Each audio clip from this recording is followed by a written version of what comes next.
നാട്ടുകാരെ, ഐക്യജനാധിപത്യ മുന്നണിയുടെ സർവാദരണീയരായ നേതാക്കന്മാർ, ഈ തെരഞ്ഞെടുപ്പിലെ ജനാധിപത്യ ശക്തികളെ നയിക്കാൻ, ജയിച്ചു വരാൻ മുന്നിൽ നിന്ന് മത്സരിക്കുന്ന യു.ഡി.എഫിൻ്റെ ജനപ്രതിനിധികൾ, യു.ഡി.എഫിൻ്റെ സ്ഥാനാർത്ഥികൾ, എല്ലാവരെയും ഞാൻ ഹൃദയംഗമമായി അഭിവാദ്യം ചെയ്യുകയാണ്.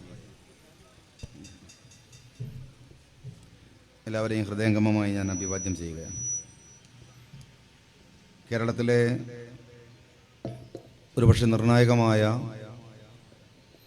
ഒരു തെരഞ്ഞെടുപ്പിൻ്റെ മുമ്പിലാണ് നമ്മളുള്ളത്. ഈ തെരഞ്ഞെടുപ്പ്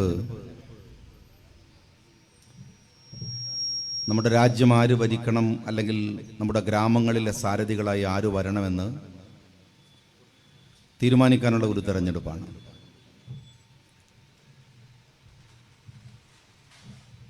എല്ലാ അർത്ഥത്തിലും ജനാധിപത്യ ശക്തികളെ സംബന്ധിച്ചിടത്തോളം തെരഞ്ഞെടുപ്പുകൾ ശുദ്ധീകരണത്തിൻ്റെയും ക്രമീകരണത്തിൻ്റെയും ഒരു കാലമാണ്. ലോകത്ത് നല്ല പ്രതീക്ഷകൾ വന്നുകൊണ്ടിരിക്കുകയും ചെയ്യുന്ന ഒരു കാലമാണിത്.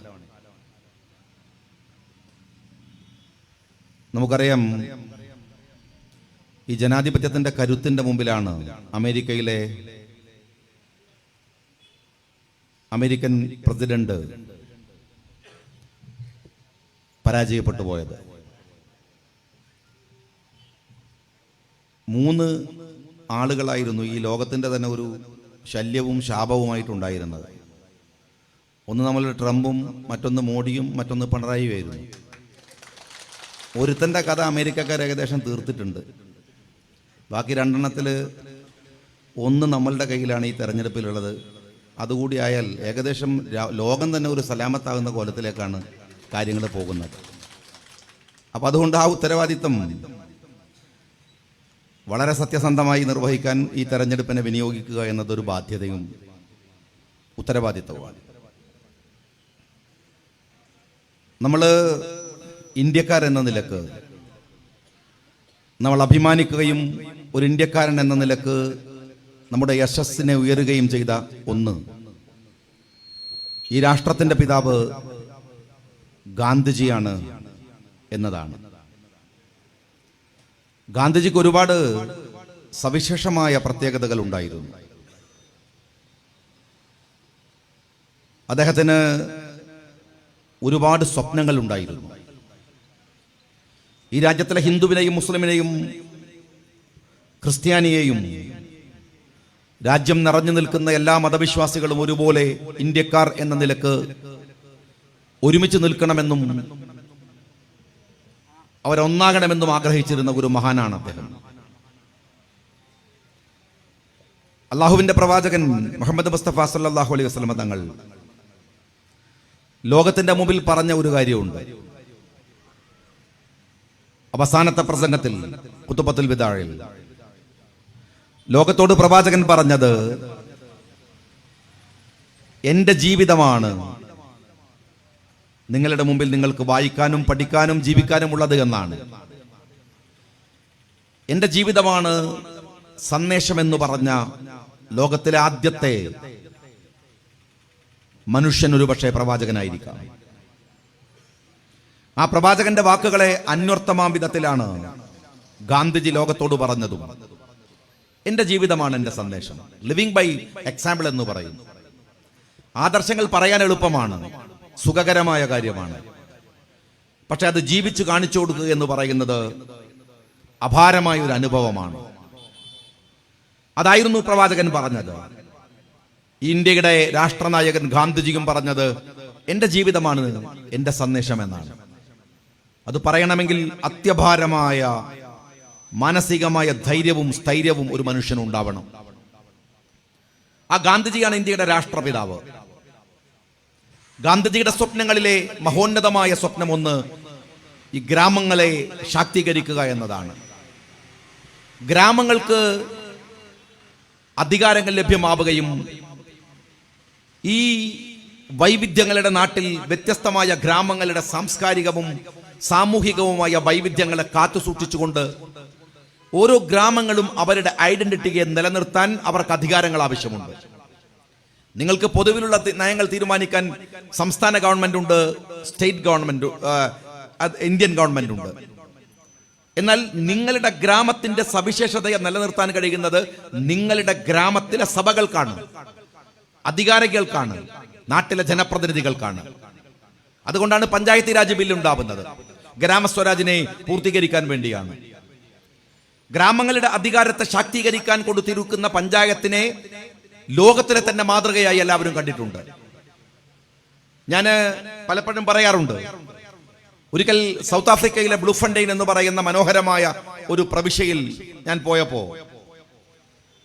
ഞങ്ങൾ അവിടെ ചെന്ന് രാവിലെ ഞങ്ങൾ താമസിക്കുന്ന ഹോട്ടലിന് മുമ്പിൽ ചെറിയ ബഹളം കേൾക്കുമ്പോൾ ഞങ്ങളെ വന്ന് കൊണ്ടുവന്ന അവിടുത്തെ ആതിഥേയര് പറയുന്നത്, നിങ്ങളെ കാണാൻ ഗ്രാമത്തിൽ നിന്ന് ഒരുപാട് ആഫ്രിക്കൻ സ്ത്രീകളും കുട്ടികളും ഒക്കെ വന്നിട്ടുണ്ട്. ഞങ്ങൾ ചെല്ലുമ്പോൾ അവർ ഞങ്ങളെ ഹാരങ്ങൾ അണിയിച്ച് ഞങ്ങളോട് അവര് പറയുന്നത്, ഒരു ഭാഷാ സഹായിയുടെ സഹായത്തോടു കൂടി ഞങ്ങൾ മനസ്സിലാക്കുന്നത്, അവർ പറഞ്ഞു, നിങ്ങളെ കാണാനാണ് ഞങ്ങൾ വന്നത്. കാരണം നിങ്ങൾ വരുന്നത് ഗാന്ധിജിയുടെ നാട്ടിൽ നിന്നാണ്. ഞങ്ങൾക്ക് ഒരുപാട് ഇഷ്ടമാണ് ഗാന്ധിജിയെ. നെൽസൺ മണ്ടേലയെ ഞങ്ങൾക്ക് ബഹുമാനമാണ്. നെൽസൺ മണ്ടേലയുടെ മാതൃകയും ഗാന്ധിജിയായിരുന്നു. പക്ഷെ മണ്ടേല സൗത്ത് ആഫ്രിക്കക്ക് മോചനം ലഭിച്ചപ്പോൾ ആ രാജ്യത്തിന്റെ ഭരണാധികാരത്തിലേക്ക് വന്നു. എന്നാൽ ഗാന്ധിജി ഇന്ത്യക്ക് സ്വാതന്ത്ര്യം ലഭിച്ചപ്പോൾ ഈ മഹാസാമ്രാജ്യത്തിന്റെ അധിപനാകാൻ നിന്നില്ല. നവഖാലിയിലെ തെരുവിൽ ഹിന്ദുവും മുസ്ലിമും തമ്മിൽ തർക്കിക്കുന്നിടത്ത് പോയി, മുസൽമാനെ കൊന്നൊടുക്കുന്നിടത്ത് പോയി അരുതെന്ന് പറഞ്ഞ, അതിനുവേണ്ടി മാത്രം ജീവിച്ച ഒരു വലിയ മനുഷ്യനാണ്. അധികാരത്തിന്റെ ഇടനാഴിയിലേക്ക് വന്നില്ല നിങ്ങളുടെ ബാപ്പുജി. അതുകൊണ്ട് ഞങ്ങൾക്ക് നിങ്ങളോട് ബഹുമാനമുണ്ട്. ഞങ്ങൾ പഠിക്കാൻ ശ്രമിക്കുന്നത് നിങ്ങളുടെ നാട്ടിലെ ഗ്രാമസ്വരാജിനെ കുറിച്ചാണ്. നിങ്ങൾ കേരളത്തിൽ നിന്നാണ് വന്നത്. കേരളത്തിലെ പഞ്ചായത്ത് രാജിനെ കുറിച്ച്, കേരളത്തിലെ പഞ്ചായത്ത് സംവിധാനത്തെ കുറിച്ച്, കേരളത്തിലെ ഗ്രാമസഭകളെ കുറിച്ച്, കേരളത്തിലെ നിങ്ങളുടെ കുടുംബശ്രീയെ കുറിച്ച്, ഇതൊക്കെയും അറിയാൻ ഞങ്ങൾക്ക് താല്പര്യമുണ്ട്.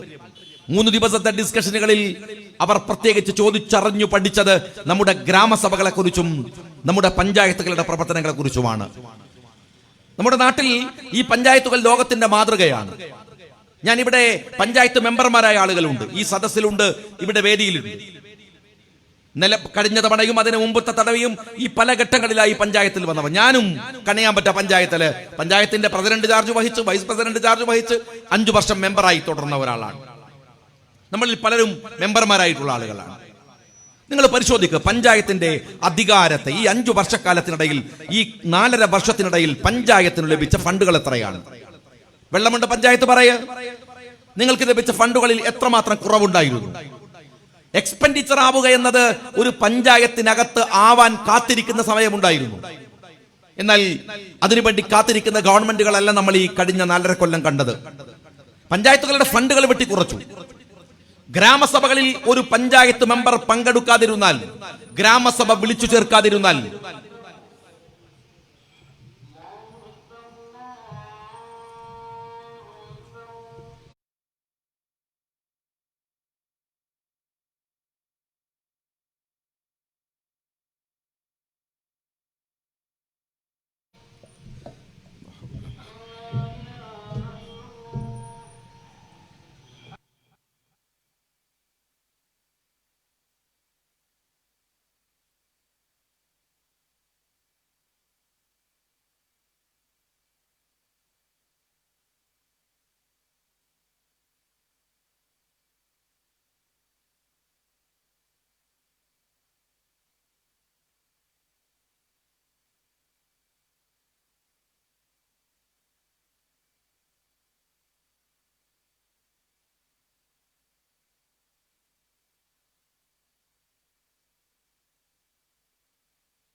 ഗ്രാമസഭകൾ വിളിച്ചു ചേർക്കാതിരുന്നാൽ, ഗ്രാമസഭകളിൽ അറ്റൻഡ് ചെയ്യാതിരുന്നാൽ ഒരു പഞ്ചായത്ത് മെമ്പറുടെ മെമ്പർ സ്ഥാനം നഷ്ടപ്പെടുമായിരുന്നു.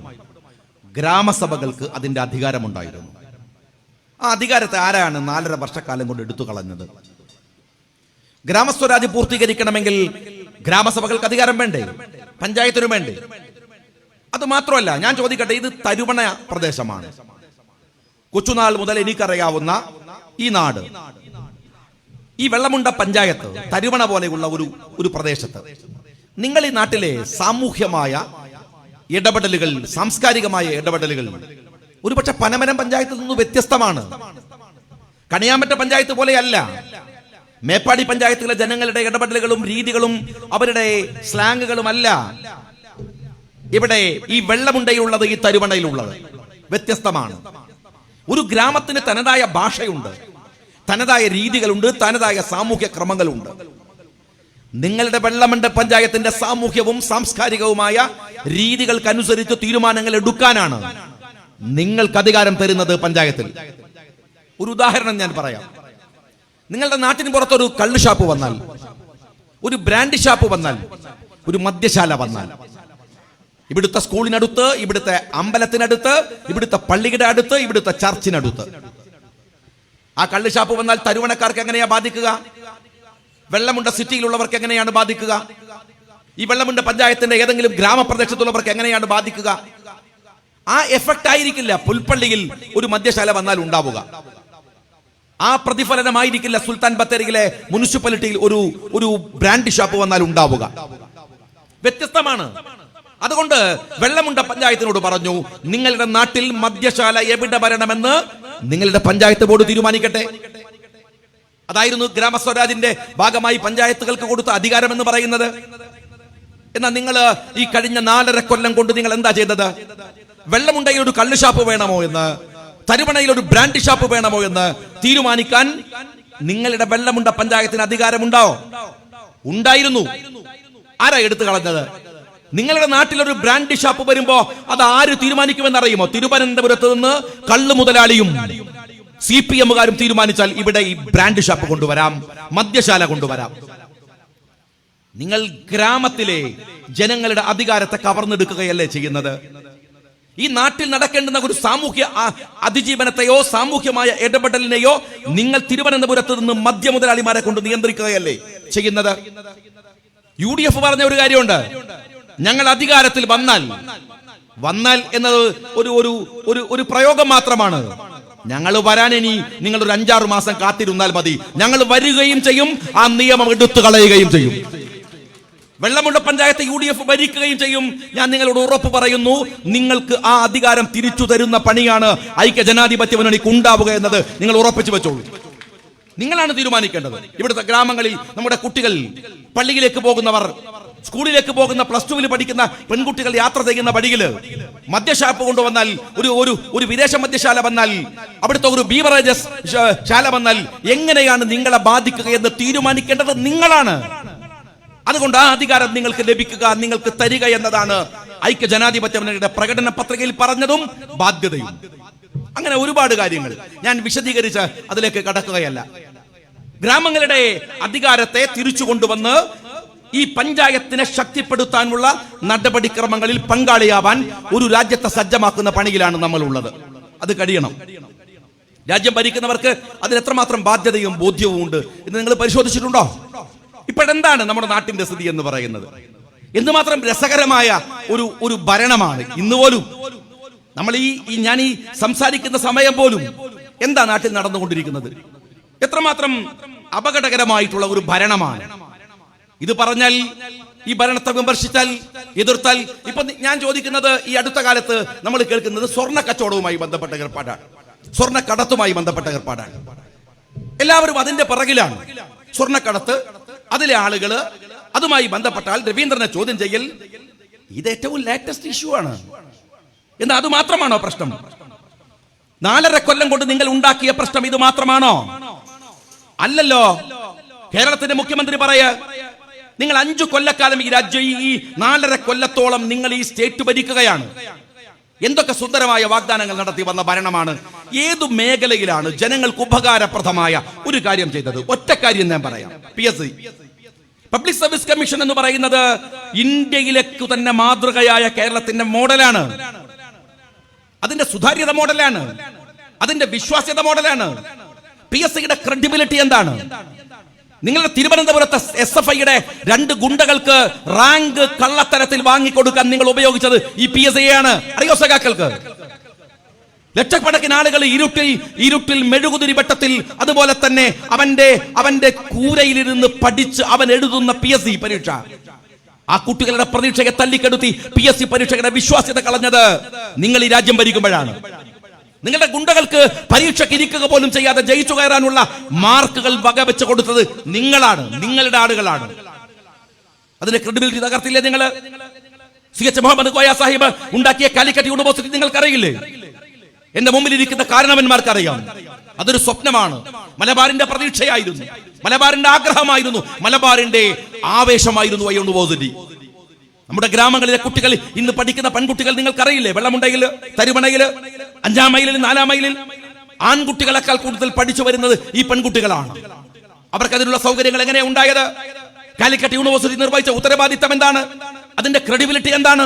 കുറുക്കന്മാർ പാർത്തിരുന്ന മലപ്പുറത്തിന്റെ ആ ഗ്രാമപ്രദേശങ്ങൾ, അല്ലെങ്കിൽ ആ കുന്നുംപുറങ്ങൾ കേരളത്തിന്റെ വിദ്യാഭ്യാസത്തിന്റെ സമുച്ചയമാക്കി മാറ്റിയെടുത്ത ഒരു CH മുഹമ്മദ് കോയ സാഹിബും ഒരു ഐക്യജനാധിപത്യ മുന്നണിയും ആ കാലിക്കറ്റ് യൂണിവേഴ്സിറ്റിയുടെ വിശ്വാസ്യതയെ തകർത്ത് ആർക്കും മാർക്ക് ദാനം ചെയ്യുന്ന ഒരു ഏജൻസിയുടെ പണി മാത്രമാക്കി യൂണിവേഴ്സിറ്റിയുടെ വിശ്വാസ്യത തകർത്തത് ആരാണ്? നിങ്ങൾ പറയൂ. ഈ ഇടതുപക്ഷ ജനാധിപത്യ മുന്നണിയാണ്. PSCയിൽ ആയിരക്കണക്കിന് ആളുകൾ. ഒറ്റ കാര്യം നിങ്ങൾ ചെയ്തോളൂ. രാജേഷ് എന്ന് പറയുന്ന CPM-ന്റെ നേതാവില്ലേ, പാലക്കാട്ടെ MP, ആ രാജേഷിന്റെ വാർഡിൽ ഒന്ന് പോയി നോക്ക് സഖാക്കളെ. കയ്യിൽ മൊബൈൽ ഇല്ലല്ലോ. നിങ്ങളുടെ സഖാക്കളെ എല്ലാ MP, നിങ്ങളുടെ നേതാക്കന്മാരുടെ എന്താണ് പേജും ലൈക്ക് ചെയ്തിട്ടുണ്ടാവുമല്ലോ. ഒന്ന് MP രാജേഷ് എന്ന് അടിക്ക്, എന്നിട്ടൊന്ന് നോക്ക്. അതിനകത്ത് MP രാജേഷ് ഇട്ട ഒരു പോസ്റ്റിന് ലൈക്കിനേക്കാൾ കൂടുതൽ ഡിസ്ലൈക്ക് ചെയ്തത് ഈ നാട്ടിലെ ചെറുപ്പക്കാരികളാണ്. പിൻവാതിൽ നിയമനം നടത്തിയിട്ട് നിങ്ങൾ ഈ നാട്ടിലെ PSC എഴുതി കാത്തിരിക്കുന്ന ലക്ഷക്കണക്കിന് വരുന്ന കുട്ടികളെയാണ്, അവരുടെ പ്രതീക്ഷകളെയാണ് ഒരു ഭരണകൂടം തല്ലി തകർത്തത്. അവന്റെ സ്വപ്നങ്ങളെയാണ് നിങ്ങൾ ഇല്ലാതെയാക്കിയത്. പിൻവാതിൽ നിയമനം നടത്തിയിട്ട് അവരുടെ പ്രതീക്ഷകൾ നിങ്ങൾ ഇല്ലാതെയാക്കി. കേരളത്തിൽ ഇവിടെ മാത്രം നിങ്ങൾ ആലോചിച്ചു നോക്കൂ. വെള്ളമുണ്ട പഞ്ചായത്ത്, നിങ്ങളുടെ പരിസര പ്രദേശങ്ങൾ, പ്രളയം ഇങ്ങനെ അതിന്റെ ഏറ്റവും ഭീകരമായ അവസ്ഥയിലേക്ക് വയനാട്ടിന്റെ ഗ്രാമങ്ങളെ തച്ചുടച്ചു കടന്നുപോയത് നമുക്ക് മറക്കാനാവില്ല. എങ്ങനെയാ പ്രളയം ഉണ്ടായത് എന്നറിയാലോ? പടിഞ്ഞാറത്തറയിലെ ഡാമിൽ നിന്ന് വെള്ളം ഇങ്ങനെ കുതിച്ചിറങ്ങി ഈ ഗ്രാമങ്ങളെ വിഴുങ്ങാൻ ആരായിരുന്നു ആ ഡാമുകൾ തുറന്നു വിട്ടത് എന്ന് അറിയാലോ നിങ്ങൾക്ക്? ഡാമുകൾ അശാസ്ത്രീയമായി തുറന്നുവിട്ട് രാജ്യത്ത് പ്രളയമുണ്ടാക്കിയിട്ട് ആ പ്രളയത്തിന്റെ സമയത്ത് പിരിച്ചെടുത്ത പൈസ ഈ വെള്ളമുണ്ട പഞ്ചായത്ത് ലഭിച്ചിട്ടുണ്ടോ? കേരളത്തിലെ ഏതെങ്കിലും ഒരു ഗ്രാമപ്രദേശത്തിലെ ഈ ദുരിതാശ്വാസ പ്രവർത്തനങ്ങൾക്ക് വേണ്ടി നിങ്ങൾ വാങ്ങിക്കൂട്ടിയ പണം നിങ്ങൾ അവർക്ക് കൊടുത്തിരുന്നോ? അവർക്ക് വിതരണം ചെയ്തോ? ആ പണം ഇപ്പോഴും പിണറായി വിജയന്റെ സ്വകാര്യ സ്വത്ത് പോലെ അദ്ദേഹം കൊണ്ടു നടക്കുന്നില്ല.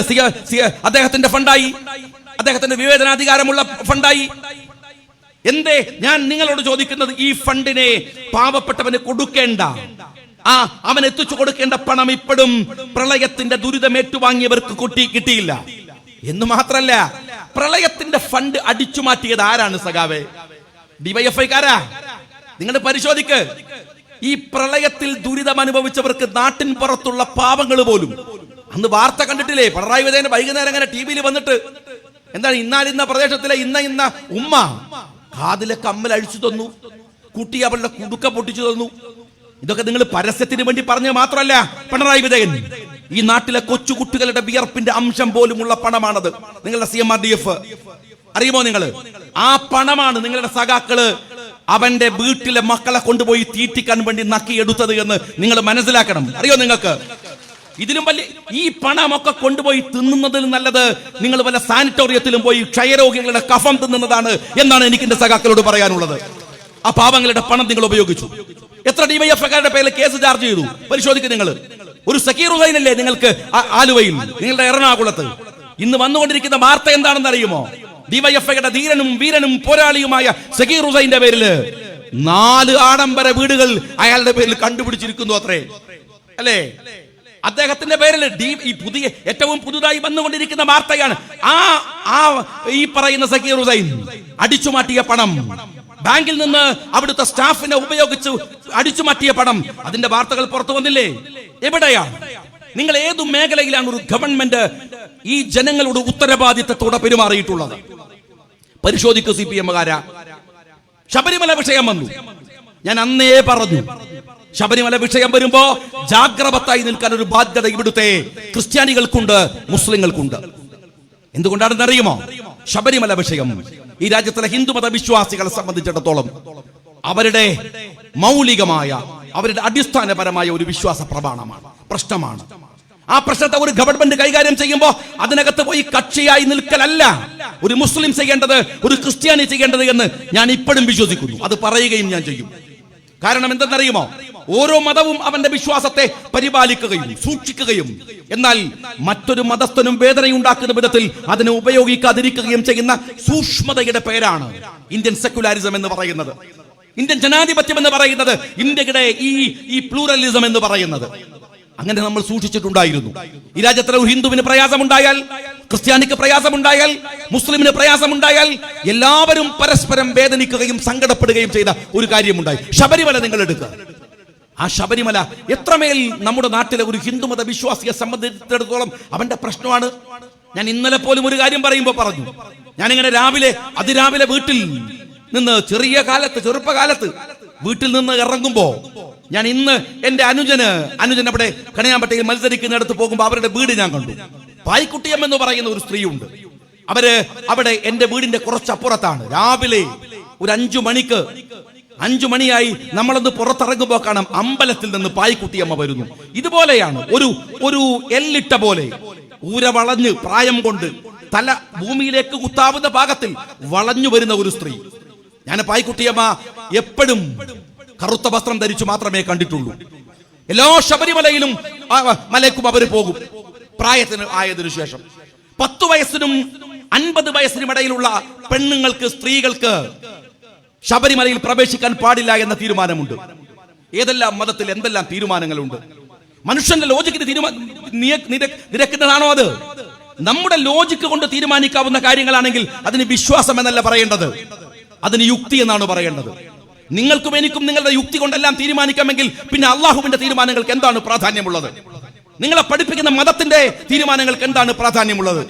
അതുകൊണ്ട് ഒരു വിശ്വാസത്തെയും നിങ്ങൾ യുക്തി കൊണ്ട് അളക്കരുത്, അത് അവരുടെ വിശ്വാസമാണ്. ശബരിമലയിൽ ഈ പ്രായത്തിൽപ്പെടുന്നവർ പോകരുത് എന്ന് ഹിന്ദുമത വിശ്വാസമാണെങ്കിൽ ഇന്ത്യയിലെ ലക്ഷക്കണക്കിന് വരുന്ന അമ്പലങ്ങളിൽ ഇവിടുത്തെ എല്ലാവർക്കും പോകാമല്ലോ, എല്ലാ സ്ത്രീകൾക്കും പോകാമല്ലോ.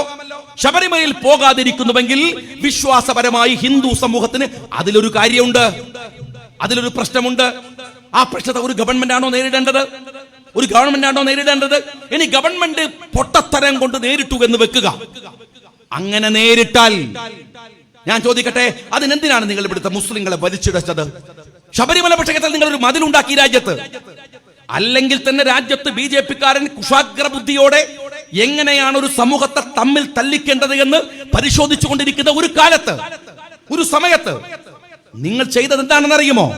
ഇവിടുത്തെ മുസ്ലിങ്ങളെയും ഹിന്ദുക്കളുടെ മനസ്സിനകത്തും വിഷമമുണ്ടാക്കാൻ നിങ്ങളൊരു പണി ചെയ്തു. ഒരു മതിൽ കെട്ടി. ആ മതിലിൽ പലരും ഉണ്ടായിരുന്നു, ഒരുപടി ആളുകൾ ഉണ്ടായിരുന്നു.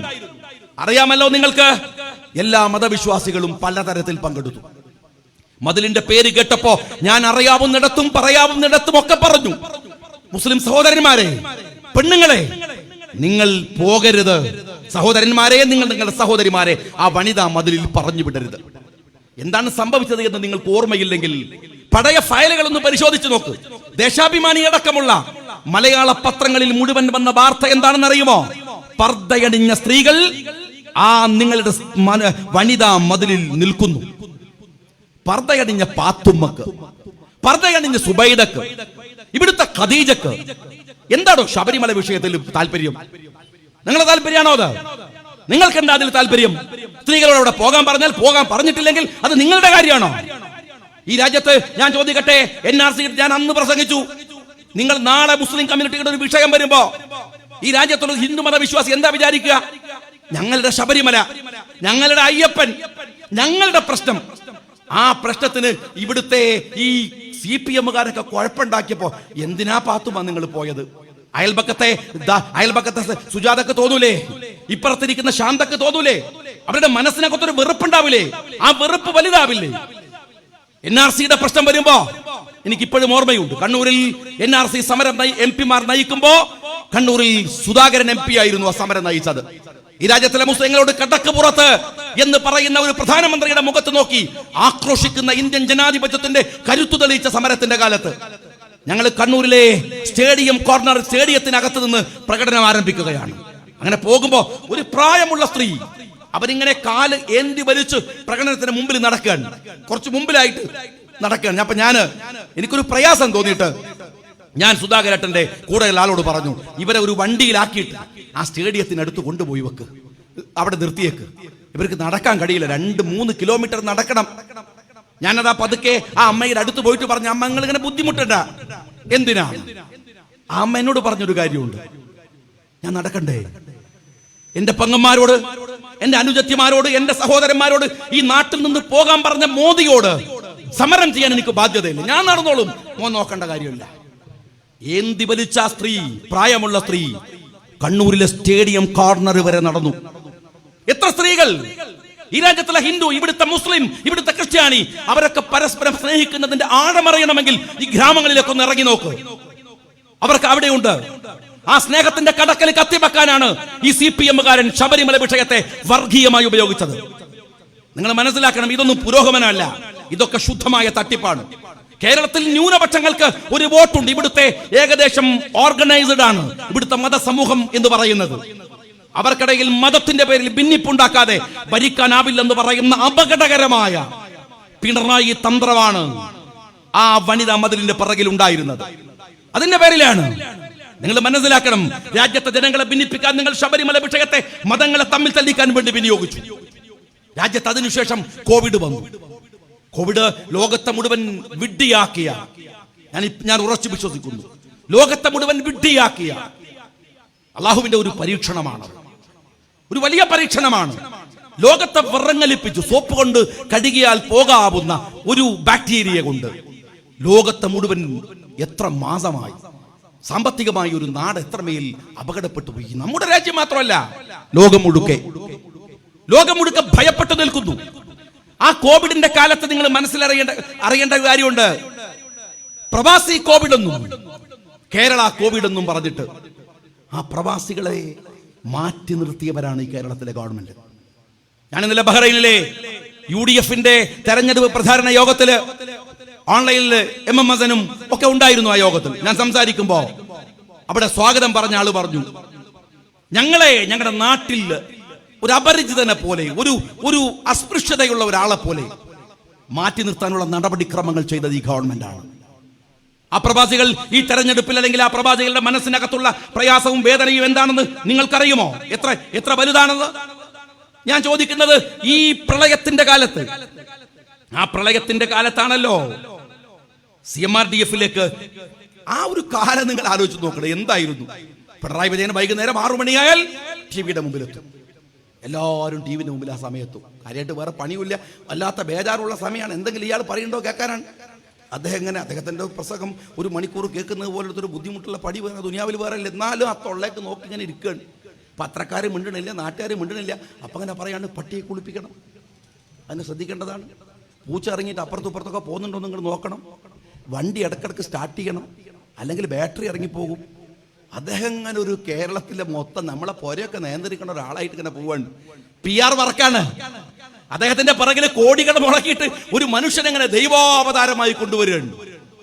ഞാനിങ്ങനെ ഒരു ദിവസം ആലോചിച്ചു, ഇതിപ്പോ എന്താണ് ഇപ്പൊ കൊറോണ ശരി, പക്ഷെ ഇയാൾ ശരിയില്ലല്ലോ.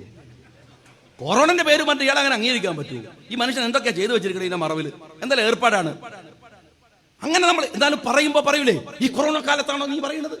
കൊറോണ അല്ലേ, ഒന്നും മിണ്ടാതിരുന്നുണ്ട്. എപ്പോഴും ഇങ്ങനെ നമ്മൾ ആൾക്കാരനെ ചോദിക്കും, വെറുതെ ഓരോ ചീത്തയും കേൾക്കണ്ട വെച്ചിട്ട് നമ്മളൊന്നും മിണ്ടാതിരുന്നു. പിന്നെ കേരി സംഗതി സീരിയസ് ആയല്ലോ. സക്കാത്തിന്റെ പൈസയും തരണം, ഭയങ്കരമാണ്. നിങ്ങൾ ചോദിച്ചാൽ തരാനുള്ള സാധനം ഈ സക്കാത്ത് തരണേ. നിങ്ങളെ എന്താണ് സക്കാത്ത്, എന്താ സദക്ക? കാട്ടു വയ്ക്കുന്നത് ചങ്കരാണ്. ഈ പിണറായി വിജയൻ എന്ത് സക്കാത്ത്? സക്കാത്തിന്റെ പൈസയും കൊടുക്കണം പറഞ്ഞപ്പോ ഒരു വിശ്വാസി എന്നുള്ള നിലക്ക് അതെങ്ങനെ കൊടുക്കണം, ആർക്ക് കൊടുക്കണം എന്ന് ബോധ്യമുള്ളതുകൊണ്ട് ഞാൻ പറഞ്ഞു നടക്കണ കാര്യമല്ല. നിങ്ങൾ ഈ സക്കാത്തിന്റെ പേരും പറഞ്ഞ് വാങ്ങുന്ന പൈസ ഉണ്ടല്ലോ, ഈ പൈസ കൊണ്ടുപോയിട്ട് നാട്ടിലെ കൊലപാതകളെയും ഗുണ്ടകളെയും രക്ഷിക്കാൻ വേണ്ടി കോടതിയിൽ കേസ് നടത്താൻ, അതിന് പൈസ തരാൻ സൗകര്യമില്ല എന്ന് ഞാൻ പറഞ്ഞു. ഞാനത് പറഞ്ഞപ്പോഴത്തേക്ക് മൂപ്പരെ കുരു പൊട്ടി. അതുവരെ എങ്ങനെ പിടിച്ചുണ്ടാക്കിയ മറ്റേ സാധനമാണ് ഇമേജ് പൗഡറൊക്കെ ഇട്ട് കൊടുക്കുക, ഇങ്ങനെ ചിരിക്കണം എന്ന് പറയാ, അങ്ങനെ കുരു അങ്ങ് പൊട്ടി. അങ്ങനെ തുടങ്ങിയില്ല ചീത്ത. ഞാൻ പിറ്റേ ദിവസം പത്രസമ്മേളനം നടത്തിയപ്പോൾ പറഞ്ഞു, സഖാവ് പിണറായി വിജയൻ, നിങ്ങൾക്കൊരു ധാരണയുണ്ട്, നിങ്ങൾ ഉണ്ടാക്കിയതാണ് ഈ കേരളം എന്ന്. കേരളം പിണറായി മഴ പറഞ്ഞു ഉണ്ടാക്കിയതല്ല എന്ന് അന്ന് അവിടെ നിന്ന് പറയേണ്ടി വന്നു. രണ്ടാമത്തെ കുരുവും പൊട്ടി. പിറ്റേ ദിവസം രാവിലെ ഞാൻ ഡോറ് തുറക്കുമ്പോൾ പത്രക്കാരുടെ മുമ്പിലാണ് വിജിലൻസ് കേസ് രജിസ്റ്റർ ചെയ്തിരിക്കുന്നു. ഓ ഭയങ്കര, നിങ്ങളങ്ങ് വലിച്ചാളുമല്ലോ, നിങ്ങൾ മൂക്കിലങ്ങ് വലിച്ചാളുമല്ലോ. ഞാൻ ഒരു കാര്യം പറയട്ടെ, ഞാൻ പറഞ്ഞ പോയിന്റ് എന്താണ്? രാജ്യത്തിലെ കൊലപാതകികളെ കേസ് വാദിക്കാൻ നിങ്ങളും ഞാനും അല്ല.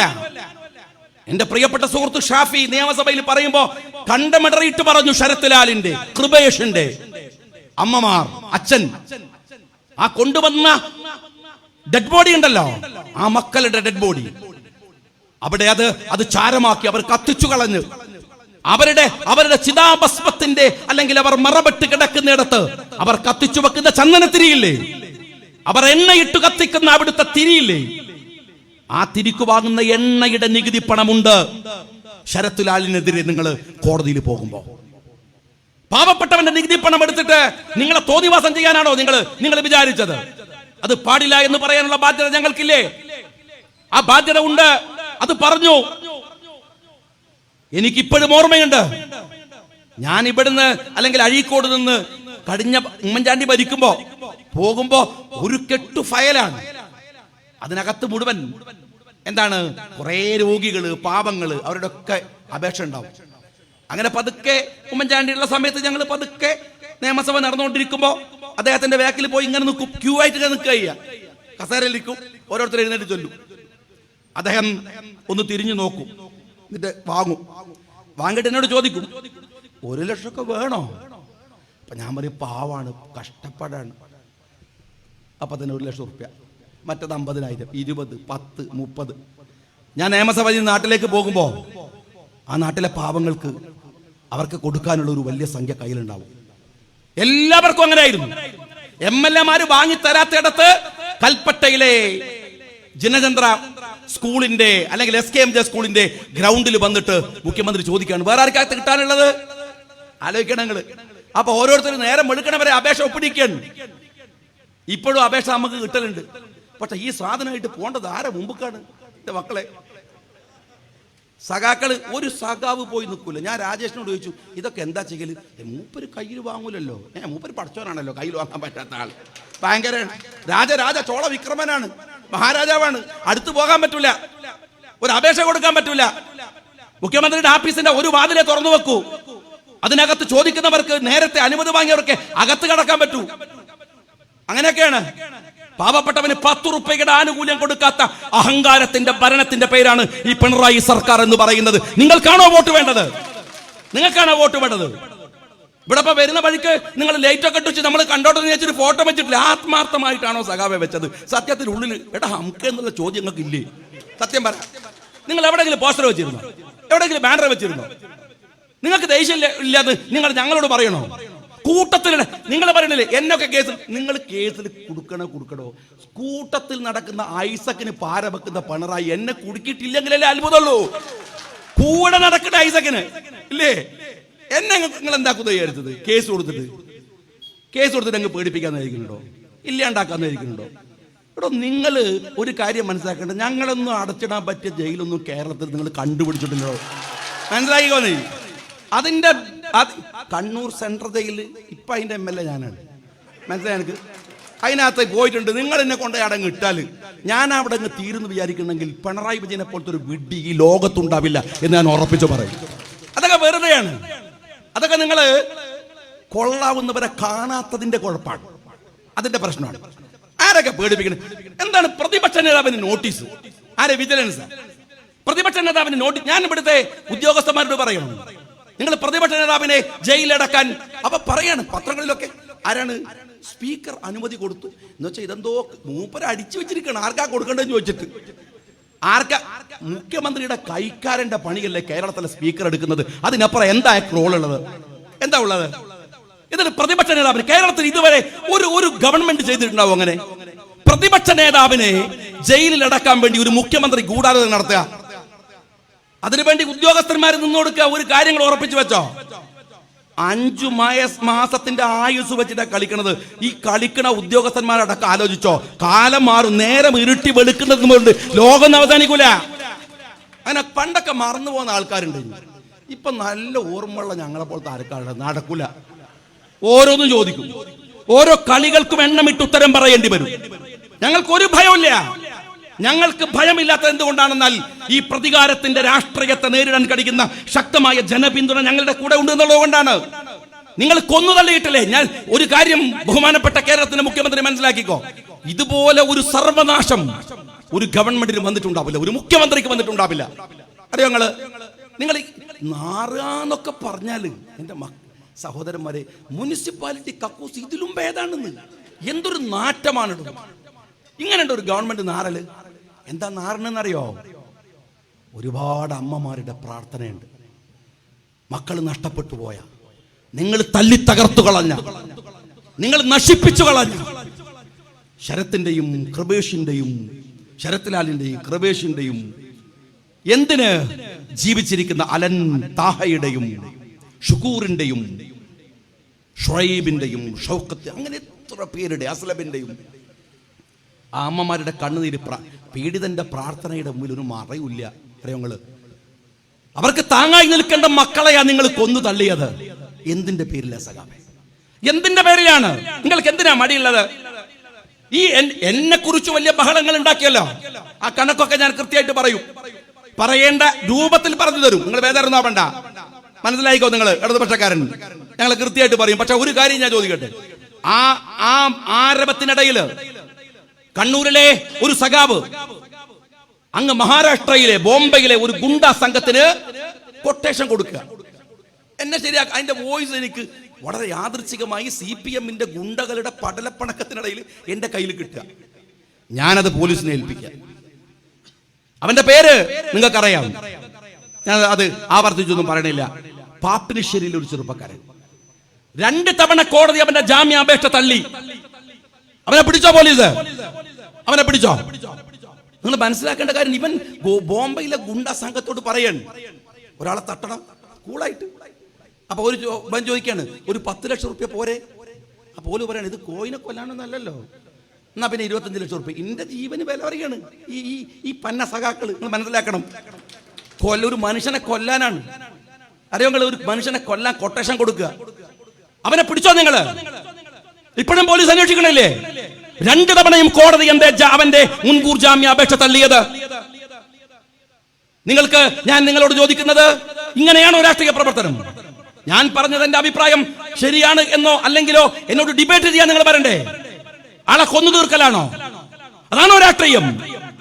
നിങ്ങൾ ഗുണ്ടകളെ പറഞ്ഞു വിട്ടിട്ട് ആളുകളെ കൊല്ലിക്കുന്ന ഈ രാഷ്ട്രീയത്തിന്റെ പേരെന്താണ്?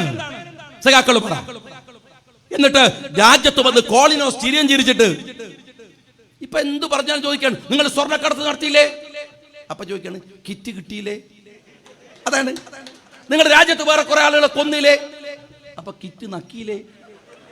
എന്റെ സഖാക്കളെ, കിറ്റ് എന്ന് കേട്ടിട്ടുണ്ട്. നിങ്ങൾ ഈ കിറ്റ് ഞങ്ങൾ ഇപ്പൊ കേൾക്കുകയാണ്. നിങ്ങളെ തറവാട്ട് സ്വത്തിന്റെ വിഹിതം എടുത്ത് കൊണ്ടുവരുന്നത് ഞങ്ങളുടെ അവകാശമാണ്. അറിയോ, ഇതിലും വലിയ ആനുകൂല്യങ്ങൾ കൊടുത്തിട്ടുണ്ട് ഈ രാജ്യത്തെ സർക്കാരുകൾ. നിങ്ങളെ കുടുംബത്തിന്റെ വീട് എടുത്തിട്ടല്ല ഈ രാജ്യത്തിലെ പാപങ്ങൾക്ക് വേണ്ടി കിറ്റ് കൊടുത്തത്. ഈ രാജ്യത്തിന്റെ പൊതുജനത്തിന്റെ ഖജനാവിലെ പണം എടുത്തിട്ടാണ്. അതിന്റെ കണക്ക് ചോദിക്കാൻ ഞങ്ങൾ വരുന്നത്. അറിയോ നിങ്ങൾക്ക്? എന്നിട്ട് വന്നിട്ട് ആളുകളെ ഇതൊക്കെ പറഞ്ഞിട്ട് പേടിപ്പിക്കാൻ നിൽക്കുക. എത്ര പാവങ്ങളെ! 8 മാവോയിസ്റ്റുകളെയാ നിങ്ങൾ കൊന്നുകളഞ്ഞത്. 8 കമ്മ്യൂണിസ്റ്റുകളെ, 8 മാർക്സിസ്റ്റുകളെ, ചുവന്ന കൊടി പിടിച്ച് ഇൻകുലാബ് വിളിച്ച് ഗ്രാമങ്ങളെ ത്രസിപ്പിച്ചിരുന്ന ഈ രാജ്യത്തിലെ നക്സലൈറ്റുകൾ. എനിക്ക് നക്സലൈസത്തോട് വിയോജിപ്പുള്ള ആളാണ് ഞാൻ, മാവോയിസത്തോട് വിയോജിപ്പുള്ള ആളാണ് ഞാൻ. അതുപോലെ കമ്മ്യൂണിസത്തോടും വിയോജിപ്പ് എനിക്കുണ്ട്, മാർക്സിസത്തോടും വിയോജിപ്പ് എനിക്കുണ്ട്. പക്ഷെ ഒരു കാര്യം നിങ്ങൾ മനസ്സിലാക്കണം, വിയോജിക്കുന്നവനെയൊക്കെ കൊല്ലാൻ ഈ പിണറായി വിജയൻ എന്ന് പറയുന്ന മുഖ്യമന്ത്രിക്കാരെ അധികാരം കൊടുത്തത്? നിങ്ങൾ കൊറിയയുടെ പ്രധാനമന്ത്രിയാണോ? നിങ്ങൾ ചൈനയുടെ പ്രധാനമന്ത്രിയാണോ? നിങ്ങൾ ജനാധിപത്യ ഇന്ത്യയിലെ ഒരു സംസ്ഥാനത്തിന്റെ മുഖ്യമന്ത്രിയല്ലേ? നിങ്ങൾക്ക് വിയോജിപ്പുള്ളവനെ വെടിവെച്ചു കൊല്ലാൻ ആരാ നിങ്ങൾക്ക് അധികാരം തന്നത്? അവർ പിടിക്കുന്നതും നിങ്ങളുടെ ചുവന്ന കൊടിയല്ലേ? അവർ വിളിക്കുന്നതും നിങ്ങൾ വിളിച്ച മുദ്രാവാക്യമല്ലേ? അവർ സത്യസന്ധമായി വിളിക്കുന്നു, നിങ്ങൾ കള്ളത്തരങ്ങൾ കൊണ്ട് കോട്ടയുണ്ടാക്കുന്നു. അതല്ലേ വ്യത്യാസമുള്ളത്? ആ പാപങ്ങളെ വെടിവെച്ചു കൊന്നില്ലേ? വയനാട്ടിൽ നിന്നും വൈത്തിരിയിൽ നിന്നും ജലീലിനെ കൊന്നു നിങ്ങൾ. എന്താ നിങ്ങൾ പറഞ്ഞത്? ഏറ്റുമുട്ടലിൽ കൊല്ലപ്പെട്ടതാണ്. എന്തൊരു അസംബന്ധമാണിത്! ഏറ്റുമുട്ടലിൽ കൊല്ലപ്പെടുമ്പോ അവന്റെ നെറ്റിയിൽ വെടിയുണ്ടായിണ്ടാവണം, നെഞ്ചത്ത് വെടിയുണ്ടായിണ്ടാവണം. പക്ഷേ പോലീസ് റിപ്പോർട്ട് വന്നോ? ഫോറൻസിക് റിപ്പോർട്ട് വന്നോ? അവന്റെ പിറകിലായിരുന്നു വെടിയുണ്ടായിട്ടിരുന്നത്. അവനെ പറഞ്ഞു വിട്ടതാണ്, ഓടാൻ പറഞ്ഞു. എന്നിട്ട് പിറകൊന്ന് വെടിവെച്ചു കൊന്നു. കേരളത്തിൽ സ്വർണ്ണക്കടത്തിന്റെ വാർത്തകൾ നിറഞ്ഞു നിൽക്കുമ്പോ, മുഖ്യമന്ത്രിയുടെ ഓഫീസ് സംശയത്തിന്റെ നിഴലിൽ നിൽക്കുമ്പോ രക്ഷപ്പെടാൻ വേണ്ടി നിങ്ങൾ ചെയ്തത് എന്താണ്? കഴിഞ്ഞ 2 ആഴ്ച മുമ്പ് വേറെ ഒരു മാവോവാദിയെ നിങ്ങൾ മേപ്പാടിയിൽ വെച്ച് വെടിവെച്ചു കൊന്നു. നിങ്ങൾ പറഞ്ഞു ഏറ്റുമുട്ടൽ. ഇതെന്ത് ഏറ്റുമുട്ടലാണോ? പുറകിൽ വെടികൊള്ളുന്നത് ഏതു തരം ഏറ്റുമുട്ടലിന്റെ ഭാഗമാണ്? അവന്റെ നെഞ്ചിലല്ലേ കൊള്ളേണ്ടത്? അവന്റെ മുഖത്തല്ലേ കൊള്ളേണ്ടത്? ഈ കമ്മ്യൂണിസ്റ്റുകളെ വെടിവെച്ചു കൊന്നു നിങ്ങള്. അലന്റെയും താഹയുടെയും, അലന്റെ പിതാവ് താഹയുടെ പിതാവ് മത്സരിക്കുന്നുണ്ട് അവിടെ CPM-നെതിരായി കോഴിക്കോട് കോർപ്പറേഷനിൽ.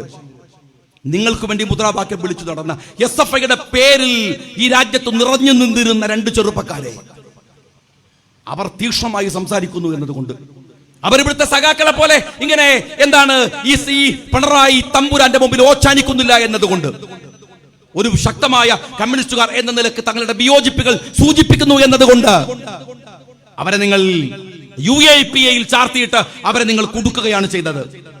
ഞാൻ എന്റെ കമ്മ്യൂണിസ്റ്റ് സുഹൃത്തുക്കളോട് പറയുന്നു, നിങ്ങൾ 4.5 കൊല്ലമായി ഭരിക്കുന്നു. ഇനി നിങ്ങൾക്ക് എന്തിനാ സമയമുള്ളത്? പറഞ്ഞോ. നിങ്ങൾ ഏത് പ്രൊജക്ട് രാജ്യത്ത് കൊണ്ടുവരാനാണ് നിങ്ങൾക്ക് സമയമുള്ളത്? ഒരു പണിയും കൊണ്ടുവരാൻ കഴിയില്ല. 4.5 കൊല്ലം കൊണ്ട് നിങ്ങൾ കൊണ്ടുവന്ന ഒരു പദ്ധതി പറയണം. ഉമ്മൻചാണ്ടിയുടെ ഗവൺമെന്റിന്റെ ഒരുപാട് കാര്യം പറയാം. കൊച്ചി മെട്രോ മുതലുള്ള 100 കൂട്ടം കാര്യങ്ങൾ ഞങ്ങൾ പറയാം. ഒരൊറ്റ പ്രൊജക്ട് 4.5 കൊല്ലത്തിനിടയിൽ കൊണ്ടുവന്നത് ഈ കിറ്റല്ലാതെ. അതാണല്ലോ നിങ്ങൾ വേറെ ഒന്നും ഇല്ലാത്തോണ്ടല്ലോ കിറ്റ് പറയുന്നത്. വേറെ ഒന്നുമില്ല നിങ്ങൾക്ക് ഉറപ്പുള്ളതുകൊണ്ടല്ലേ കിറ്റ് പറയുന്നത്. എന്താണ് ഒരു ഗവൺമെന്റ് 4.5 കൊല്ലം കൊണ്ട് ചെയ്തത്? പറഞ്ഞോ. നിങ്ങൾ ഒരു പദ്ധതി പറ. ഉടനെ പറയും കേരയിൽ, K-ഫോൺ. സഖാവേ, ആളെ പറ്റിക്കുന്ന പഴയ കാലം നല്ലത്. കേരളിന് കേന്ദ്ര അനുമതി ഉണ്ടോ? K-ഫോണിന് കേന്ദ്ര അനുമതി ഉണ്ടോ? ഇല്ലല്ലോ. ഞാൻ ഈ സംസാരിക്കുന്ന നിമിഷം വരെ ഇല്ല. എന്നാൽ നിങ്ങൾ വളരെ മനോഹരമായ എന്താണ് വിഷ്വൽ ഇമ്പാക്ട് ഉണ്ടാക്കിയിരിക്കുകയാണ്. ഇത് കാണിച്ചിട്ട് പറയാണ് കേരയിൽ എവിടെ വരും? കേന്ദ്ര അംഗീകാരമില്ലാതെ കേരയിൽ കൊണ്ടുവരാൻ നിങ്ങൾക്ക് എന്ത് അധികാരമുള്ളത്? കൊണ്ടുവരാൻ കഴിയോ? നിങ്ങൾ ആളെ പറ്റിക്കുക മാത്രമല്ല, കേരളിന്റെ പേരിലും K-ഫോണിന്റെ പേരിലും കൺസൾട്ടൻസിക്ക് നിങ്ങൾ കൊടുത്തത് കോടികളാണ്. അത് പിണറായി വിജയന്റെ മക്കൾ മുതൽ പല ആളുകളുമുണ്ട്. കോടികൾ കൊടുത്ത് കൺസൾട്ടൻസിയെ നിങ്ങൾ വെച്ച് കഴിഞ്ഞു. ആ പണം നിങ്ങൾ സ്വരൂപിച്ചു കഴിഞ്ഞു. ആ പണം നിങ്ങൾ വാങ്ങുന്നത് അല്ലെങ്കിൽ അതിന്റെ കമ്മീഷൻ നിങ്ങൾ പറ്റിക്കഴിഞ്ഞു. കേരളയിൽ വരാൻ നിങ്ങൾ കേന്ദ്രത്തിന്റെ അനുമതി വാങ്ങിയോ? ഇല്ല. K-ഫോൺ കൊണ്ടുവരാൻ നിങ്ങൾ കേന്ദ്രത്തിന്റെ അനുമതി വാങ്ങിയോ? ഇനി ഒരൊറ്റ കാര്യം ഞാൻ ചോദിക്കട്ടെ. ഈ ചുരത്തിന് ബദൽ ഒരു തുരങ്കമുണ്ടാക്കുമെന്നാണ് നിങ്ങളുടെ പുതിയ രസകരമായ വാഗ്ദാനം. ആയിക്കോട്ടെ, ഒരു തുരങ്കമുണ്ടാക്കുമ്പോ കോമൺ സെൻസ് എന്ന് പറഞ്ഞൊരു ഇവിടെ ഈ വെള്ളമുണ്ട പഞ്ചായത്തിൽ ഒരു ഇടവഴി ഉണ്ടാക്കും, ഒരു റോഡ്. അതിന് ആ റോഡ് ഇങ്ങനെ പോകുമ്പോൾ ഒരു സ്ഥലത്ത് അങ്ങ് നിൽക്കും. അപ്പൊ പറയാണ് അവിടുന്ന് അങ്ങോട്ട് ഇന്നാളുന്ന ബിലാൻ ഖാന്റെ അല്ലെങ്കിൽ അഹമ്മദ് ഖാന്റെ സ്ഥലമാണ്, ആ സ്ഥലം എടുക്കാൻ പറ്റൂല. അപ്പൊ അയാൾ പറയും ഞാൻ വിട്ടുകൊടുത്തല്ലോ. അവരങ്ങനെ വിട്ടുകൊടുത്താൽ പോരാ, റിലിംഗ്വിഷ്മെന്റ് ഫോമില് ഒപ്പിട്ട് പഞ്ചായത്തിന്റെ സ്വത്തായി അത് രേഖപ്പെടുത്തിയതിന് ശേഷമല്ലാതെ ആ ഇടപെടിയിൽ 10 രൂപയുടെ കല്ലിടാൻ നിങ്ങൾക്ക് അനുമതിയില്ല. പഞ്ചായത്തിനില്ലേ നാട്ടുകാരുടെ റോഡ് ഞങ്ങൾക്ക് പോകാൻ സ്വത്തിന്റെ ഉടമ സമ്മതിച്ചതാണ്, നിങ്ങൾ തൽക്കാലം നടന്നോളി പറഞ്ഞതാണ്, എഗ്രിമെന്റ് തരാന്ന് പറഞ്ഞതാണ്. നോ, ഒരു സാധ്യതയില്ല. നിങ്ങൾ പഞ്ചായത്തിൽ റിലിംഗ്വിഷ്മെന്റ് ഫോം ഒപ്പിട്ട് കൊടുത്ത് അത് പഞ്ചായത്തിന്റെ അസറ്റാക്കി മാറ്റണം. എന്നാലേ അവിടെ 10 രൂപയുടെ കല്ലിടാൻ പറ്റും. ഇതൊരു പഞ്ചായത്തിലെ ഇടപെടിന്റെ പ്രശ്നമാണ്. നിങ്ങൾ ഈ തുരങ്കപാതക്ക് കേന്ദ്രത്തിലെ പരിസ്ഥിതി വകുപ്പിന്റെ അംഗീകാരം വാങ്ങിയോ? നടപടിക്രമങ്ങൾ നടത്തിയോ? പിന്നെ എന്തിനാണ് ഒരു തെരഞ്ഞെടുപ്പിന് മുമ്പിൽ 5 മാസം തികച്ചില്ലാത്തവർ മുമ്പിൽ വന്നിട്ട് പറയാണ് ഞങ്ങൾ തുരങ്കം ഉണ്ടാക്കും? നിങ്ങൾ ഗർത്തമുണ്ടാക്കുന്നത് നല്ലതാണ്, ഒളിച്ചിരിക്കാൻ പറ്റും. 5 മാസം കഴിഞ്ഞാൽ മിക്കവാറും എല്ലാത്തിനും ആൾ പിടിക്കാൻ വരുന്നതുകൊണ്ട് ഒളിച്ചിരിക്കാൻ നല്ലതാണ്. അല്ലാതെ തുരങ്കൊന്നും ഉണ്ടാക്കാൻ പോണില്ല. ആളുകളെ പറ്റിക്കണ ഈ ജാതി ഏർപ്പാടൊന്നും ദയവ് ചെയ്ത് ഒരു ഗവൺമെന്റ് നാട്ടുകാരോട് പറയരുത് എന്നേ ഞാൻ പറയുന്നുള്ളൂ. അതുകൊണ്ട് ഞാൻ തരുവണയിലെ ജനങ്ങളോട് പറയുന്നത്, ഉത്തരവാദിത്ത ബോധത്തോടെ നിർവഹിക്കേണ്ട ഒരു ഒരു ഒരു വോട്ടാണ് ഇത്തവണത്തേത്. പിന്നെ ഒരു പ്രശ്നം നമുക്ക് സത്യത്തില് ഈ ഗവൺമെന്റിനോടുള്ള വെറുപ്പൊക്കെ വിചാരിച്ചു നോക്കുമ്പോ നമുക്ക് മറ്റേ വോട്ടിംഗ് മെഷീനാണ്, അതിന്റെ ഒരു പ്രശ്നമുണ്ട്. പണ്ടത്തെ സീലായിരുന്നു നല്ലത്, എന്നാ പിന്നെ നടുപ്പുറത്ത് കുത്താന്നുള്ള ഊക്കിലങ്ങ് കുത്തണമായിരുന്നു. ഈ ഹലാക്ക് തീരട്ടെ എന്ന് വിചാരിച്ചുള്ള കുത്തേണ്ട തെരഞ്ഞെടുപ്പാണിത്. ഇത് അവസാനിപ്പിക്കാനുള്ള ബാധ്യതയുണ്ട്. ഈ തെരഞ്ഞെടുപ്പ് ഒരു സൂചനയാണ്. ചെയ്തു വച്ച തോന്നിവാസങ്ങൾക്ക് തരുവണക്കാരന്റെ പിൻബലമുണ്ടോ?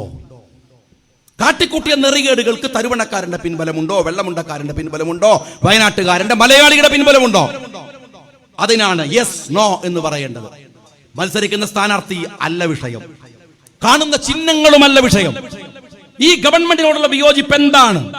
ആ വിയോജിപ്പിനെ കൃത്യമായി കേന്ദ്രം ഭരിക്കുന്ന നരേന്ദ്രമോദിയുടെ ഫാക്സിസത്തിനെതിരെ, കേരളം ഭരിക്കുന്ന പിണറായി വിജയന്റെ മനുഷ്യത്വരഹിതമായ മാക്സിസത്തിനെതിരെ, അതിനാണ് വോട്ട്. ആ വോട്ട് ശക്തമായി വിനിയോഗിക്കാനാണ് മറ്റെല്ലാ ധാരണകളെയും മാറ്റിവെച്ചുകൊണ്ട് നിങ്ങൾ ഉറപ്പിക്കേണ്ടത്. അതിനെ ചോദിക്കാൻ വന്നാൽ, അതിനെ തടയാൻ വന്നാൽ വേറെ ഏതെങ്കിലും തരത്തിലുള്ള വർത്തമാനങ്ങൾ പറഞ്ഞല്ല തെരഞ്ഞെടുപ്പ് രാഷ്ട്രീയത്തെ നിങ്ങൾ സമീപിക്കേണ്ടത്. അതല്ല ഉത്തരവെന്ന് പറയുന്നത്. ഞങ്ങൾ ചോദിക്കുന്ന ചോദ്യങ്ങൾക്ക് മറുപടി ഉണ്ടോ? ഞാൻ നിയമസഭയിൽ പറഞ്ഞ കാര്യങ്ങളുണ്ട്. ഞാൻ പറഞ്ഞു രക്തബന്ധു. നിങ്ങൾക്ക് വേദനയുണ്ടാക്കിയ രണ്ടാമത്തെ പ്രയോഗം രക്തബന്ധു എന്ന് ഞാൻ പറഞ്ഞു എന്നാണ്. ഞാൻ ചോദിക്കട്ടെ, ഞാൻ പറഞ്ഞു, ഞാൻ അതിൽ ഉറച്ചു നിൽക്കുന്നു. ഇപ്പോൾ നിങ്ങളെ വേട്ടയാടുന്നത് എന്താണ്? രക്തബന്ധുക്കൾ തകർത്ത ഒരു ഗവൺമെന്റ് ആയിരിക്കും സഖാവ് പിണറായി വിജയന്റെ ഗവൺമെന്റ്. ഞാൻ ഈ നാട്ടിലെ സഖാക്കളോട് അധികം ഒന്നും ഫോട്ടോ വെക്കണ്ട. എന്താ കാര്യം അറിയങ്ങള്? ഈ പഞ്ചായത്ത് തെരഞ്ഞെടുപ്പ് കഴിഞ്ഞാൽ കേരളത്തിന്റെ മുഖ്യമന്ത്രി പദത്തിൽ പിണറായി വിജയൻ ഉണ്ടാവില്ല എന്ന് ഞാൻ നിങ്ങളെ സാക്ഷി നിർത്തി പറയാണ്. ഭരണമൊന്നും പോവില്ല. പിണറായിക്ക് ആ സമയത്ത് വേറെ ചില ബുദ്ധിമുട്ടുകളൊക്കെ ഉള്ളതുകൊണ്ട് അദ്ദേഹം മാറി നിൽക്കും. ചാർജ് വേറെ ആൾ ഏറ്റെടുക്കും. 4-5 മാസമല്ലേ ഉള്ളൂ, ചാർജ് ചെയ്യാനുള്ള സമയമുള്ളൂ. ചാർജ് ചെയ്യാൻ മതി, വിട്ടുകൊടുക്കണ്ട. അപ്പൊ ആരാണ് ഈ ചാർജ്? അപ്പം പിണറായിയുടെ അരുമ ശിഷ്യനായിട്ടുള്ള EP ജയരാജൻ ആവണമെന്നാണ് അദ്ദേഹത്തിന്റെ ആഗ്രഹം. കേന്ദ്ര CPM നേതൃത്വത്തോട്, കാരണം സീതാറാം യെച്ചൂരി ഒരു കൊള്ളാവുന്ന ഒരു CPM നേതാവാണ്. പിണറായി എന്നാൽ പ്രകാശ് കാരാട്ടിനെ പോലെ ഒരു പിണറായി സഖ്യക്കാരനല്ല. മാന്യൻ, കൊള്ളാവുന്നവൻ, കോൺഗ്രസ് പോലും രാജ്യസഭയിലേക്ക് വരണമെന്ന് ആഗ്രഹിച്ച ആള്. പക്ഷെ CPM ആഗ്രഹമില്ലാത്തതുകൊണ്ട് ഒരു സമ്മതിച്ചില്ല. ഏതായാലും അദ്ദേഹം ഈ അരുതായികക്കെതിരെ നിൽക്കുകയാണ്. പിണറായിയോട് പറഞ്ഞു മുഖ്യമന്ത്രി പദം മാറണം. ഉടനെ അദ്ദേഹം പറഞ്ഞു EP ജയരാജൻ മുഖ്യമന്ത്രി പദത്തിലേക്ക് ചാർജ് വരട്ടെ. ഉടനെ കൊടിയേരി വന്നു. കൊടിയേരി വന്നിട്ട് എന്താ ചെയ്ത കാര്യങ്ങള്? ഒറ്റ വീശാണ്. EP ജയരാജന്റെ മഹാരാഷ്ട്രയിലെ ഭൂമി ഇടപാട് കൃത്യമായ ഡാറ്റ ചോർത്തി കൊടുത്തു പത്രക്കാർക്കും നാട്ടുകാർക്കും. അതോടുകൂടി EP ജയരാജൻ മുഖ്യമന്ത്രി പദത്തിലേക്ക് പോകാമെന്ന സാധ്യത മങ്ങി. പിന്നെ എവിടുന്നാണ് ഈ നിയമസഭയിൽ, ഈ മന്ത്രിസഭയിൽ കൊള്ളാവുന്ന 1-2 പേരുണ്ട്. പൊതുമരാമത്ത് മന്ത്രിയുണ്ട് സുധാകരൻ, ധനകാര്യമന്ത്രി തോമസ് ഐസക്. എന്ന് വെച്ചാൽ നമ്മൾ പോയാൽ ഒരു മനുഷ്യനോടൊക്കെ പറയുന്ന പോലെ പറയാം, അത്രയും നല്ലതെന്ന് പറയുന്നുള്ളൂ. വേറൊരു മനുഷ്യനടുത്ത് പോകാൻ പറ്റില്ല. ഒരു നല്ല സ്വഭാവമില്ല, ഒന്ന് ചിരിക്കില്ല, നന്നായി പെരുമാറില്ല. അതാണ്. എന്ന് ഐസക്കിനോടൊക്കെ പോയി ഞാനൊക്കെ മണ്ഡലത്തിലെ കാര്യങ്ങൾ പറഞ്ഞാൽ അനുഭാവപൂർവ്വം പരിഗണിക്കുന്ന ഒരു മനുഷ്യൻ. അപ്പൊ ഐസക് മുഖ്യമന്ത്രി പദത്തിലേക്ക് വരുമെന്ന് തോന്നിയപ്പോ ഉടനെ പിണറായി പണി കൊടുത്തു. ഐസക്കിന്റെ വകുപ്പില് വിജിലൻസിനെ കയറ്റി. ഞാൻ തരുവടയിലെ സാമാന്യ ബോധമുള്ള സഖാക്കളോട് ചോദിക്കട്ടെ, ഈ അവസാന തെരഞ്ഞെടുപ്പ് ഘട്ടത്തില് ഒരു മന്ത്രിയുടെ വകുപ്പിലേക്ക് മുഖ്യമന്ത്രിയുടെ കീഴിൽ മാത്രമുള്ള വിജിലൻസ്, കേന്ദ്രമൊന്നുമല്ല, ED ഒന്നുമല്ല, മുഖ്യമന്ത്രി പിണറായി വിജയൻ വിളിച്ചു പറഞ്ഞാൽ മാത്രം ചലിക്കുന്ന വിജിലൻസ് എന്തിനാണ് ഈ ഫിനാൻസ് ഡിപ്പാർട്ട്മെന്റിന്റെ വകുപ്പിനകത്ത് കയറിയത്? ഐസക്കിനെ അപകീർത്തിപ്പെടുത്താൻ, അല്ലെങ്കിൽ ഐസക്കിനെ മോശക്കാരനാക്കാൻ, അല്ലെങ്കിൽ കാരണം ഐസക്ക് കേരളത്തിൽ രണ്ടാമനായി വരുമോ എന്ന ഭയമാണ്. എന്ന് വെച്ചാൽ CPM-കാരാ, നിങ്ങളോട് പറയാൻ നിങ്ങളുടെ നേതൃത്വം മടിക്കുന്ന ഒരു കാര്യമുണ്ട്. അത് തെരഞ്ഞെടുപ്പ് കഴിഞ്ഞാൽ പറയും. ഈ സഖാവ് പിണറായി വിജയനെ അവസാനിപ്പിക്കാനും മാറ്റി നിർത്താനും CPM തീരുമാനിച്ചിട്ടുണ്ട്. അഹങ്കാരികളുടെയും ധിക്കാരികളുടെയും കാലം മാറാൻ. ട്രംപ് പോയി, പിണറായി പോവാൻ അടുത്ത വണ്ടിക്ക് കാത്തിരിക്കുകയാണ്. മോദിനെയും കൂടി പറഞ്ഞാൽ അത്യാവശ്യം ലോകം രക്ഷപ്പെട്ടു വരാനുള്ള സാധ്യത ഏറെക്കുറെ ഉണ്ട് എന്ന് ഞാൻ ആദ്യം പറഞ്ഞത് ഞാൻ അവസാനം കൂടെ പറയാണ്. അതുകൊണ്ട് തീരുകയാണ്, അവസാനിക്കുകയാണ്. നിശ്ചയദാർഢ്യത്തോടെ ഈ തെരഞ്ഞെടുപ്പിനെ നേരിടുക. ഇവരുടെ പകപോക്കൽ രാഷ്ട്രീയത്തെ മുഴുവൻ നിരാകരിക്കുക. ശക്തമായ നിലപാടുകളെ കൊണ്ട് ഈ തെരഞ്ഞെടുപ്പിനെ ജാജ്വല്യമാക്കാൻ കഴിയുന്ന ഒരു മുന്നേറ്റത്തിനാണ് നിങ്ങൾ നേതൃത്വം കൊടുക്കേണ്ടത്. ഇവിടെ മത്സരിക്കുന്ന ഒരുപാട് സ്ഥാനാർത്ഥികൾ, ഒരുപക്ഷെ ഈ വളരെ ചെറുപ്പക്കാരായിട്ടുള്ള ഇസ്മായിൽ അല്ലേ, വളരെ ചെറുപ്പക്കാരായിട്ടുള്ള ഒരുപടി ആളുകൾ, അവരെയൊക്കെ തന്നെ നമുക്ക് അറിയാവുന്ന ആളുകൾ, നിങ്ങളുടെ സുഹൃത്തുക്കൾ, ഭരണ പരിചയമുള്ളവർ. എന്റെ പ്രിയപ്പെട്ട സുഹൃത്താണ്, അടുത്ത സുഹൃത്താണ്, എന്റെ ഒരു കൂട്ടുകാരൻ കൂടിയാണ് ഇവിടെ മത്സരിക്കുന്ന അസ്മത്ത് എന്ന് പറയുന്നത്. അസ്മത്ത് ജില്ലാ പഞ്ചായത്തിലേക്കാണ്. ജില്ലാ പഞ്ചായത്തിന്റെ വൈസ് പ്രസിഡന്റ് സാരഥ്യം വഹിച്ച് മികവ് തെളിയിച്ച അസ്മത്ത് ഇനി വെള്ളമുണ്ടയിൽ നിന്നാണ് ജില്ലാ പഞ്ചായത്തിനെ നയിക്കാൻ പോകുന്നത്. ജില്ലാ പഞ്ചായത്തിലേക്ക് മത്സരിക്കുന്ന അസ്മത്തിന് നിങ്ങൾ അവന്റെ ചിഹ്നത്തിൽ നിങ്ങളുടെ വോട്ടുകൾ കൊടുക്കണമെന്ന് ഞാൻ നിങ്ങളോട് അഭ്യർത്ഥിക്കുകയാണ്. ബ്ലോക്ക് പഞ്ചായത്തിൽ ഞാൻ വരുമ്പോൾ അമീൻ സംസാരിച്ചു കൊണ്ടിരിക്കുകയായിരുന്നു. അമീനെ നിങ്ങൾക്കൊക്കെ അറിയാം, 24 മണിക്കൂറും ഓൺലൈനിൽ കിട്ടുന്ന, എപ്പോഴും നിങ്ങൾക്ക് ലഭ്യമാകുന്ന, നിങ്ങളുടെ പ്രശ്നങ്ങൾ പറയാൻ ഒരു തറയും മറയുമില്ലാതെ നിങ്ങൾക്ക് സമീപിക്കാവുന്ന, ഞാൻ MSF മുതൽ ഒന്നിച്ച് കളിച്ച് ചിരിച്ച് സംഘടനാ രംഗത്ത് വന്നിട്ടുള്ള എൻ്റെ ഏറ്റവും പ്രിയപ്പെട്ട കൂട്ടുകാരനാണ് അമീൻ എന്ന് പറയുന്നത്. അമീനെ ബ്ലോക്ക് പഞ്ചായത്തിലേക്ക് നിങ്ങൾ തെരഞ്ഞെടുക്കണമെന്ന് ഞാൻ നിങ്ങളോട് വിനീതമായി അഭ്യർത്ഥിക്കുകയാണ്. അതുപോലെ തന്നെ ബീബാത്തുമ്മ, അഹമ്മദ് കൊട്ലേരി, മൈമൂന KKC, ബാലൻ വെള്ളരിമേൽ, അദ്ദേഹം ബ്ലോക്കിലേക്കാണ്, ബാലനും ബ്ലോക്കിലേക്കാണ് മത്സരിക്കുന്നത്. ബാലനെയും നിങ്ങൾ വിജയിപ്പിക്കണം എന്ന് ഞാൻ നിങ്ങളോട് അപേക്ഷിക്കുകയാണ്. അതുപോലെ തന്നെ ഇസ്മായിൽ, എൻ്റെ പ്രിയപ്പെട്ട സുഹൃത്ത്, എൻ്റെ സഹോദരൻ ഇസ്മായിലും സംഘടനാ ബന്ധം ഒരുപാടുള്ള ഇസ്മായിൽ ഇന്ന് വെള്ളമുണ്ടിൽ അദ്ദേഹത്തിന്റെ വാർഡിൽ സംസാരിക്കാമെന്നൊക്കെ ഞാൻ വിചാരിച്ചിരുന്നു. തിരക്കുകൾ കൊണ്ട് കഴിയാതെ പോയതാണ്.